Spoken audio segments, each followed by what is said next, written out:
Hello and welcome in to another episode of the Fantasy Football Forecast. I'm your host, Trevor Scott, joined by my co-host, Matt Giraldi. What's going on, guys? And today we're going to get into our top 50 overall players for 10-team Superflex drafts, 3 wide receivers. So we're very excited to do this. We're going to give a top 50 overall for 10-team leagues and for 12-team leagues.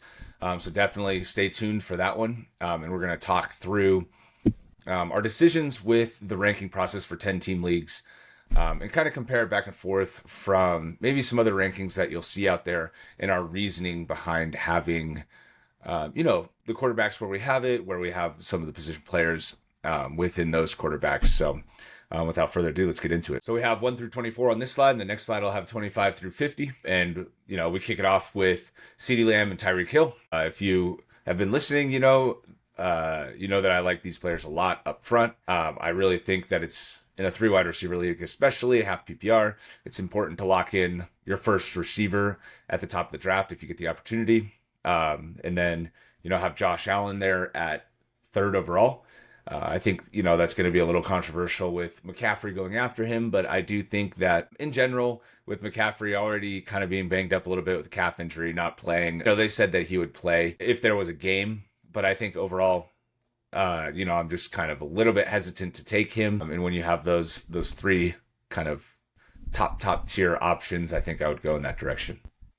Yeah, and for someone who's used to pulling up Superflex ranks on Fantasy Pros or ESPN and see the list of 4 to 6 quarterbacks going with the first 6 overall picks, can you kind of talk through why these ranks look different than that for this format specifically? Yeah, and I always think that's an interesting way to look at 10-team leagues, because the replacement value in 10-team leagues is such that I think you can still get a very good second quarterback if you wait like a long time. The players around QB20 are, especially on Sleeper, are Aaron Rodgers or Deshaun Watson or Baker Mayfield. You can get kind of one of those type of players as your second quarterback, and I don't necessarily think that's the end of the world if you wait until round 8 and you're loading up on other positions. So I think personally it's a mistake to just attack the position a little bit too aggressively up top. And I get it. The top we tiered the quarterbacks. The top 6 quarterbacks I do think are an advantage, but my opinion on it is that if you go one of the first 6 quarterbacks in the first 2 rounds, and you'll see here, I have all 6 quarterbacks going by the end of round 2, that, you can possibly get a much better player up front. And then I'm going to try and wait until the second round to get my quarterback. And if I don't hit on quarterback and even more talent that you see here gets pushed down into the second round, I'm then going to pivot my strategy and try and rely on getting one of those guys later at the 17, 18, as my second quarterback, and possibly try and take 2 guys down there. So I think the league has a lot of quarterback talent. I think Matthew Stafford, another example of a guy you can take as your second quarterback in round 7, round 8 in a 10-team league again. And we'll talk about the difference between 12-team leagues when we get into that video. But I think it's a mistake personally to just have all of the quarterbacks pushed up into the first 7, 8 picks. And you can kind of see that by how I ranked these guys. Yeah, and we've kind of walked through that in a few of the mock drafts we did. So anyone who's kind of interested to see how we've kind of put that to action, go ahead and check those out. But a couple guys looking at the board that are, first round and second round picks as it stands, Christian McCaffrey and Jahmyr Gibbs. For someone who's, let's say drafting this upcoming weekend, how do you kind of rank those guys going into it? Like, where do you stand? I know it's a little bit ambiguous, but how are you kind of attacking those different players?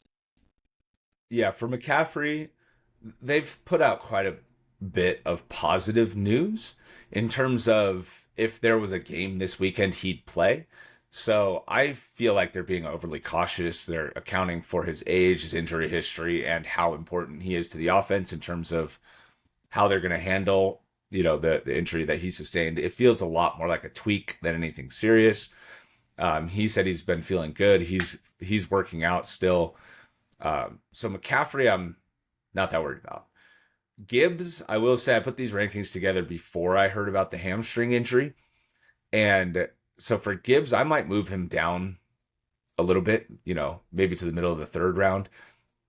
But he still has multiple weeks to get right before week one. And, you don't really want to draft a guy going into the season hurt. So I kind of get that. But I think I would be still comfortable taking Gibbs, end of second, early third round, kind of where he's going, running back 6. I don't think I'd let him fall much behind running back 6, running back 7. Maybe if you want to take Jonathan Taylor ahead of him, or just pass on him, at 18 and take a couple of these other guys. But overall, I expect him to be okay. We haven't really got much news on it yet, but the fact that it was soft tissue and that I think he should be able to recover that from that before the end of the year gives me a little confidence, and that's also assuming it's not a severe hamstring injury. If we get news it's a severe hamstring injury, kind of like Keenan Allen last year, where it knocked him out, or I'm sorry, the year before, and it knocked him out for a while, then, I'll change my tune, obviously. But for now, we haven't heard that it's serious.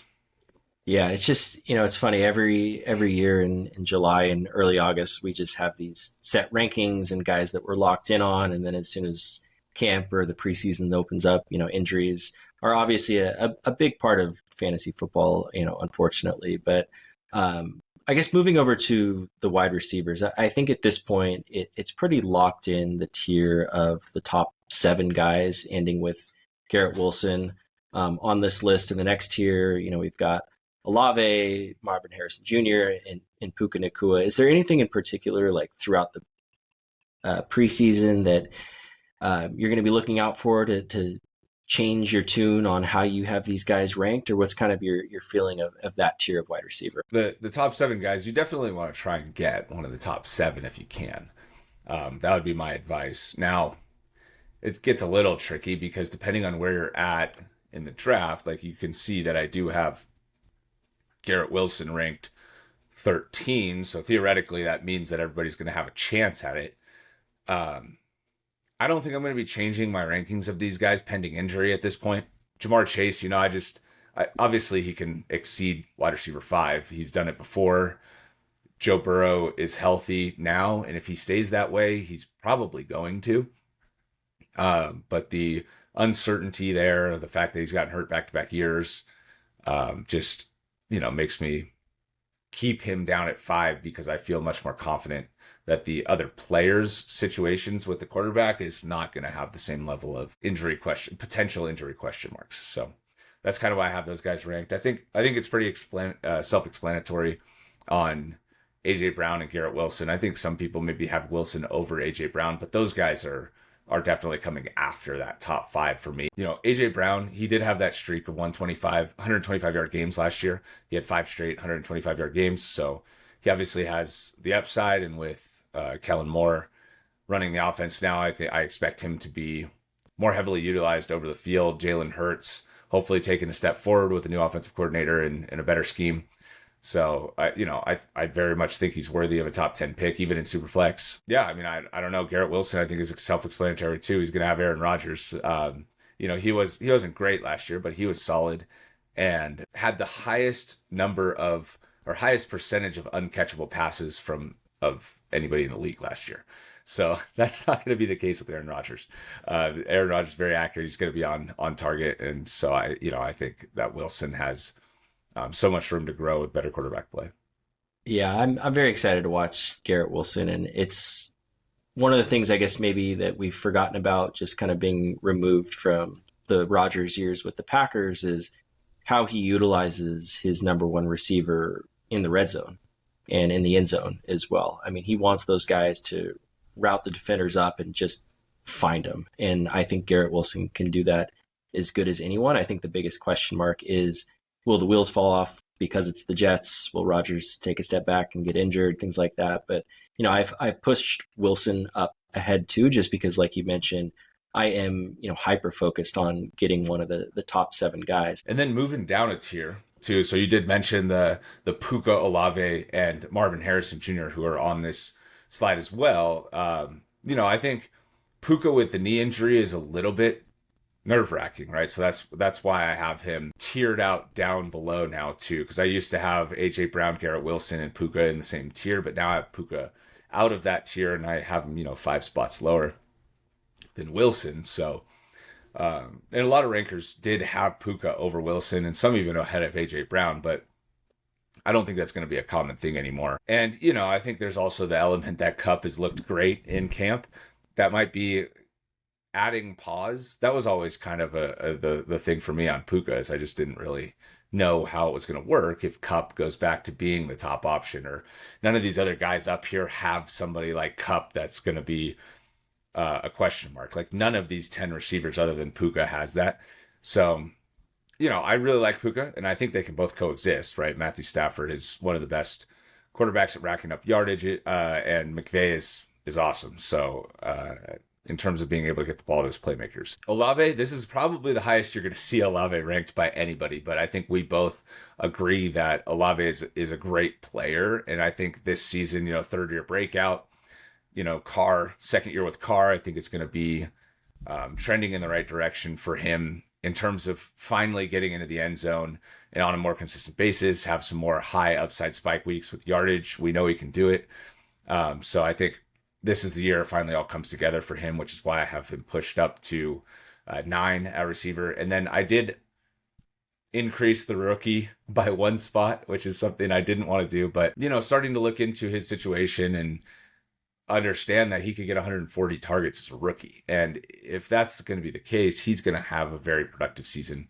And I do think that Kyler is going to be looking for him early and often. And, the touchdown upside with the offense being better than we maybe think is also there. So I think just Marvin Harrison has everything that you're looking for in a receiver. The only drawback for me is that he's a rookie. And there are some people like you that would think that that's a positive thing, coming in fresh and hit the ground running. Well, usually I like taking rookies because I can get them in the later rounds, but Harrison is definitely the exception to that. And I still have him here, and I'm very hopeful. I'm just annoyed that I have to pay a much higher price for him. But with Olave too, I do think that this is going to be a big year for him. I think they've kind of been running the same scheme on the offensive side for so long, and bringing in a new OC, I think he's going to really design plays to get the ball in Olave's hands, in a quicker fashion, in a lot better way as well. I think they just kind of had him run a lot of go routes and things like that, didn't really utilize him to his full potential. So I'm very excited to see with the new system how he performs. Yeah, couldn't agree more. So then just rounding up maybe the quarterbacks, because I think a lot of people are going to be wanting to hear about the quarterbacks on this slide. So you can kind of see, there's 7 quarterbacks in the first 24 picks, and that's going to be very different than just standard rankers who put all the quarterbacks up top, right? We kind of mentioned that, but we got Josh Allen at 3, we have Patrick Mahomes at 11, Jalen Hurts at 8. Unfortunately, in some leagues, that's going to mean that you don't get these guys, right? So the leagues that just follow the chalk and go 1 through 6, but I think it's great that you're going to be able to get better value later in the draft. And if your league is going to draft like that, you can count on getting better value in the second round, which I think is also a good strategy and something good to consider. If you have a turn pick and you can get Jalen Hurts, you can get Patrick Mahomes, I would suggest doing that because you're not going to get the same level of player by the time you get down to 30 and 31. And there's a chance that your only option there is like Jordan Love or Brock Purdy, which those are still great players. So don't get me wrong. If you want to go AJ Brown, Bijan Robinson, if Brown is there, or AJ Brown, Garrett Wilson, if you want to try and lock in 2 of those 3 receivers, or, even if Breece Hall maybe makes it another step down, you go running back, you can do that with the understanding that you're going to miss out on a chance even to draft one of the top quarterbacks.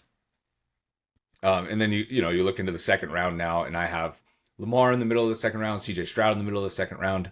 Those are my 4 and 5 quarterbacks. So I think, depending on how you want to construct your team, again, if you go, say, Justin Jefferson up in the first round, and you want to make sure you get in on quarterback, getting, a Lamar or a CJ Stroud in the middle of the second round, if he's there, is a great option. If not, again, if they get pushed up, some of these other guys are going to get pushed down, and you're going to get even better value there in the second round. And then end of the second round, I have Anthony Richardson. We've talked about him at length. So I think, we all know that he has some of the most upside in the league, right? If he is kind of what we saw last year at short spurts for the whole season, is able to stay healthy, he's going to be a top 3 quarterback. So I think taking him at the end of the second round is worth the risk because of how much upside that he does have. And I think there's an interesting debate to be had with Richardson versus CJ Stroud, who, we have 5 and 6 respectively, whereas Stroud, we are pretty confident that he's going to have a very high floor, given that offense, given the receivers, given how prolific of a passer he is. Richardson, he has, you can argue, a higher ceiling, but a much lower floor. So kind of when you're drafting, just think about your risk tolerance and how you want to build those teams, because Richardson can easily be a league winner, but Stroud's very likely to finish top 6, barring some sort of weird injury or something like that. Yeah, and like there's no doubt between the two who carries more injury risk. So Right. you got to acknowledge that you're swinging for the fences with Richardson, and that there is a chance that he just isn't helping you in the second half of the year if he gets hurt again. But hopefully he doesn't change his play style, but just understands that getting landed on isn't necessarily the greatest. When he's going out to the sideline, just don't take the extra couple yards there and just step Yeah. out. Middle I think of the that's field, kind of the problem with slide a little bit. how like big and strong he actually is that he feels like he can take on those linebackers in a way that someone like Lamar can't. So hopefully he learns. But yeah, Yeah, I mean, I think as long as he's not getting landed on, if he can avoid getting squared up going to the sideline, that's the kind of play he got hurt on. So yeah, just understanding where to pick and choose his spots for sure. And then I was going to say, just rounding out in the top 24 on this slide, we got Dak Prescott, right? So I have him as my QB7. He finished QB3 last year. He's another one that he struggled with injuries a little bit, 2 seasons and 3 seasons ago, but last year was awesome. And even in the years he struggled with injuries, he was awesome in those years, just a couple fluke injuries.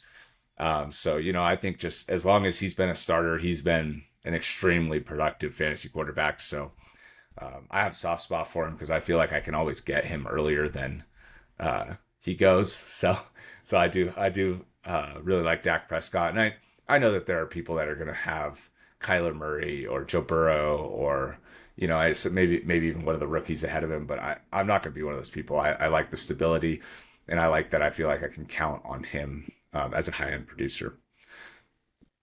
I agree. All right. So with that, I think we covered this slide pretty exhaustively. So we're going to jump over to the second slide here for 25 to 50, and we'll cover some of the tight ends here. So I know Kelsey was 24 on that list. So maybe we start there with the tight ends because we do have a couple that go here, 24, 27, middle of the third round for Superflex leagues, Kelsey and Laporta. So I do have Kelsey ranked ahead of Laporta. I think that's going to be somewhat unpopular, but I just think the offense and the long track record of being just awesome kind of trumps the 10 touchdown that we saw from Laporta last year. I do have a little bit of concerns that if there's any regression there and no improvement in the yardage or in the receptions, that Laporta's not going to be necessarily as productive as he was last year if he goes down to like 6 touchdowns and still stays in that 900 to 1,000 yards. That he won't end up eclipsing Kelsey, right? Because Kelsey had a low touchdown season last year, and that's the main reason. That with the 2 games missed is the main reason that Laporta finishes the top option. Yeah, and with Laporta, like you said specifically, I think his expected touchdowns last year was closer to 6. So I think a regression is going to happen. And the stat line that you gave with the 6 touchdowns and the 800 or 900 yards is still a very good year. It's just hard to justify drafting him at his ADP when you and I feel strongly about someone like Mark Andrews that we can get maybe 2 rounds later in Superflex. Yeah, and that's even how I have it ranked too, right? So I have those guys middle of the 3rd round, and I have Andrews and McBride middle of the 5th round. And that's how I expect they'll go too. Um, it is tough. I've done a lot of mock drafts where I take Kelsey in the middle of the third round. If you have a middle pick, and then in the fifth round, Mark Andrews is the top player available. Uh, and that's just a tough pill to swallow because it's just I wish I would have gone a different direction because I still feel very confident with Mark Andrews in that spot. But part of being in a real draft is it's difficult to count on that multiple rounds later. So if you do end up passing on Kelsey or Laporta, and then Andrews and McBride are gone by your fifth round pick, what do? You put him in the fourth, or do you just wait until try and get one of the top eight? So there is a strategy element to it too, where, like you said, if in an ideal world you could wait and take Andrews or McBride, but if that doesn't work out, if somebody in your draft ends up picking them before it comes back to you in the fifth round, then you're in a position where you probably end up wishing that you went tight end a little bit earlier. So Yeah, I it's an agree. interesting strategy for sure. And we've talked about this too, that the way they're ranked and the fact that there's four of them up here makes all of their values kind of pull down, right? If there's only one of these guys, and then you're down at the, Kincaid or whatever, then these guys, whoever it was, would be pushed up. But I think there's a lot of good options at tight end this year at the top in a way that we haven't seen. Yeah, So that and kind we of pushes are this in guys the down a camp little. that it is a clear cut tier of four, right? Like it's, Yes. Yeah. I'm Oh, yeah. I'm going to be targeting those guys and hoping to get, McBride or Andrews a little bit later. So a couple guys and a couple quarterbacks that are, missing from this list, a couple rookies that we watched this past weekend in preseason, Caleb Williams and Jaden Daniels. So for those of us that are looking at this list and saying, how can you not have those two in Superflex?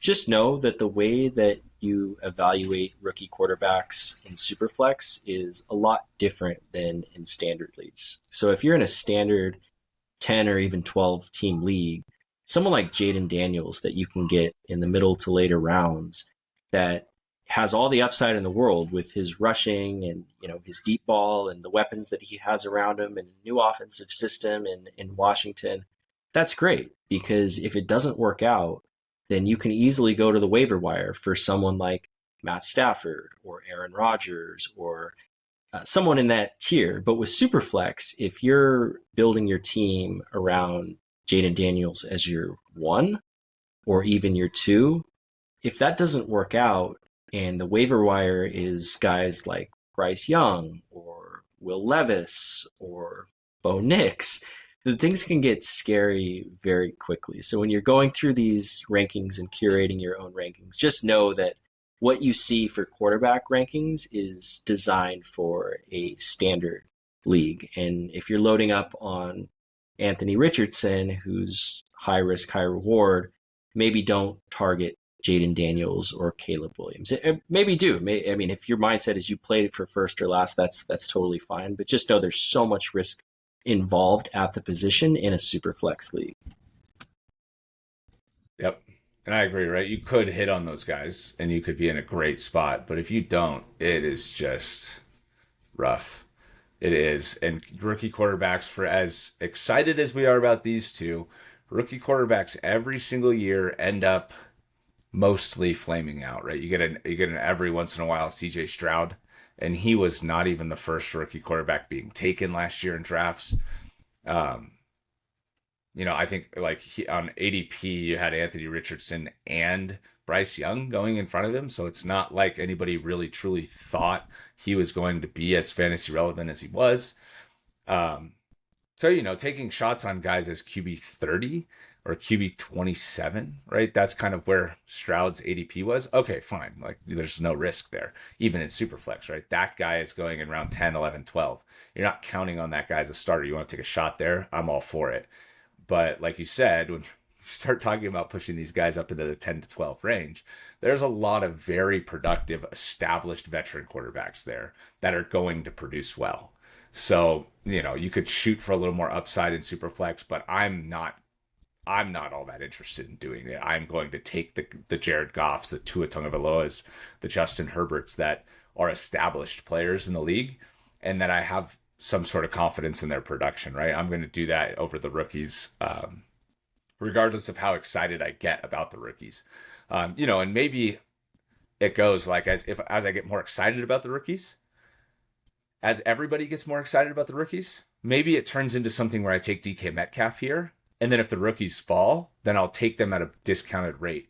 Or if they go higher, one of these guys that you see on my ranking set is going to fall further, and I'm going to get them later in the draft anyways. So that, again, is part of this draft strategy of looking into how many quarterbacks you're comfortable with, where you think you can get them, which guys you want, and then attacking that position accordingly. So Yeah, perfect example was the mock we did a couple days ago where I got Jaden Daniels at QB, what, 19 or 20, and at that point, yeah, then, 19 or 20. then Yep. sure, take a shot because there's a lot less risk when he's pushed down a few rounds. But Yeah. yeah, I think it's an interesting conversation. Oh yeah, I think if you can get Kalen Williams around QB 15 in a Superflex league, Jaden Daniels around QB 20, I think that's great. And that's when I am actively hoping to draft them too. Right? If we get down into the later stages of the QBs, and in 10-team Superflex you're down in round 7 or 6 for Caleb Williams, 7 for Daniels, like that's when I'm starting to get actively excited to pick them. Because then, a couple rounds later or 3 rounds later, I can pick up Derek Carr, Will Levis, or whomever as my third option, just attack the third option maybe a little more aggressively than I would if I had 2 quarterbacks up top. And then I feel very good about the upside with that pick, because if it doesn't work in the 7th round, okay, fine. I end up using a 10th or 11th round quarterback, and I'll have to mix and match according to matchups, or if somebody gets hurt, just try and piece it together. But that's the stage of the draft where that's totally fine, because who are you going to pick in the 7th round? That's a guarantee anyway, So yeah. So I do get excited to draft them there. So don't let me deter you from picking them at all. That's not the point. The point is that pushing them up to 12 ahead of Justin Herbert or ahead of Jared Goff, guys that are established, I don't think is the move in Superflex. So you see Devontae Adams up at 28. I think that may or may not be a controversial ranking depending on where you look, because that's wide receiver 11 for me. And I think there's a lot of people that are worried about the quarterback play, worried about his age, and would push him down quite a bit further than this. Because, there's some young, exciting players here. Drake London, Michael Pittman, Nico Collins. Those are young, exciting players on solid offenses that could be much better than Devontae if the Raiders' offense is bad and he has lost a step. But overall, this tier of wide receiver here, I don't think we need to go through all of them for the sake of time specifically, but this tier of wide receiver here, you've got, from the middle of the 3rd round down to the end of the 5th round. If you can get 2 of these guys, that's what I'm going to be trying to do in a 3 wide receiver league, especially if you're not able to go receiver in the first 2 rounds. If you do go receiver, you get 2 of those top 7, then okay, you can cool the Jets maybe a little bit on getting 2 of these guys or 3 of these guys. But this is the area of receiver that I feel like I really want to attack down to DK Metcalf, because after that, number 20, I have Stephon Diggs, and there turns into a lot more question marks after this tier of receivers. So there's a lot of receivers listed here, 11 to 19, right? And all of these guys are very good picks, in my opinion, and I think all of these guys are going to help you in your leagues this year. So, if you do have, middle pick or whatever, two of these 3 picks in your guys' drafts should be receivers if you have 3 wide receivers. And I can't stress it enough how important that this part of the draft is going to be at receiver, because I don't necessarily think you're going to be getting a ton of high upside players after this. So that's my quick synopsis on the receivers in this range. Yeah, and one guy I just want to talk about, maybe because I'm a USC fan and I just hope he can have a great year, is Drake London. Man, like he deserves it. He and Garrett Wilson have just been put through the ringer of awful quarterback play, and I hope that Cousins, delivers. Maybe not a Jefferson type season for him, but let's get this guy a top 10 year, because he's such an underrated talent in the NFL, and the people kind of deserve to see him in action. But yeah, I agree with you with the tier after DK being a lot of question marks, and I know there's a lot of guys that we disagree on there, and of course any of those guys can pop up and be top 10. That happens every single year. So don't act like this is a definitive list, but just figure out the guys that you like and where you want to attack, because In Superflex, it gets a lot more convoluted when you're drafting. Yep. All right. And with that, we have completed the video on our top 50 overall. Thanks so much for watching. Later.